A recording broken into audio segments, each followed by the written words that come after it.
সাদা পর্দায় রোমান্টিকতা, সংবেদনশীলতা আর আত্মিক সৌন্দর্যের এক অবিচ্ছেদ্য প্রতিচ্ছবি ছিলেন তিনি। আছে মহানায়ক বুলবুল আহমেদের চিরবিদায়ের ১৫ বছর। ২০১০ সালের ১৫ই জুলাই তিনি না ফেরার দেশে চলে যান, কিন্তু রেখে যান অমর কিছু চরিত্র যা আজও বাংলা চলচ্চিত্রপ্রেমী দর্শকদের হৃদয়ে গেঁথে রয়েছে।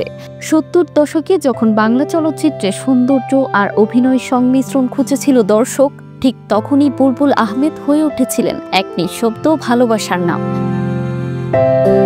ঢাকার পুরান শহরে ১৯৪১ সালে জন্মেছিলেন তিনি। নাম ছিল তাবারক আহমেদ, কিন্তু বুলবুল নামে ডাকতেই স্বাচ্ছন্দ্য বোধ করতেন তার প্রিয়জনেরা।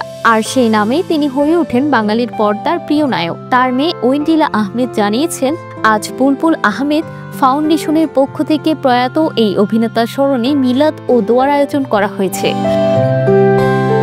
বুলবুল আহমেদের অভিনয় জীবন শুরু হয়েছিল টেলিভিশনে আব্দুল্লাহ আল মামুনের পরিচালনায় বরফ গলা নদী নাটকের মধ্য দিয়ে। এরপর মালঞ্চ, বড় দিদি, মাল্যদান, শেষ বিকেলের মেয়ে সহ ৪ শতাধিক নাটকে অনবদ্য অভিনয় করে গিয়েছেন তিনি। চলচ্চিত্রে তার যাত্রা শুরু হয় ১৯৭৩ সালে ইউসুফ ইমামের ইয়ে করে বিয়ে দিয়ে। তবে রাজলক্ষ্মী, শ্রীকান্ত আর দেবদার সিনেমার পর তিনি হয়ে ওঠেন ডালিউডের আসল মহানায়ক। তার উল্লেখযোগ্য চলচ্চিত্রের তালিকায় রয়েছে সীমানা পেরিয়ে, সূর্যকন্যা, ধীরে বহে মেঘনা, জীবন নিয়ে জুয়া, রূপালী সৈকতে, বধূবিদায়, জন্ম থেকে চলছি, দি ফাদার, দুই নয়নের আলো। শুধু অভিনেতা হিসেবেই নয়, পরিচালক হিসেবেও তিনি ছিলেন সমান দক্ষ।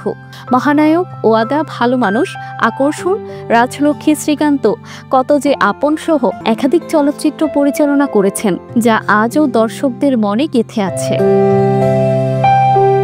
আজ তিনি নেই, কিন্তু বুলবুল আহমেদ নামটা এখনো বাঙালির স্মৃতিতে এক অমর প্রতিচ্ছবি হয়ে বেঁচে আছে।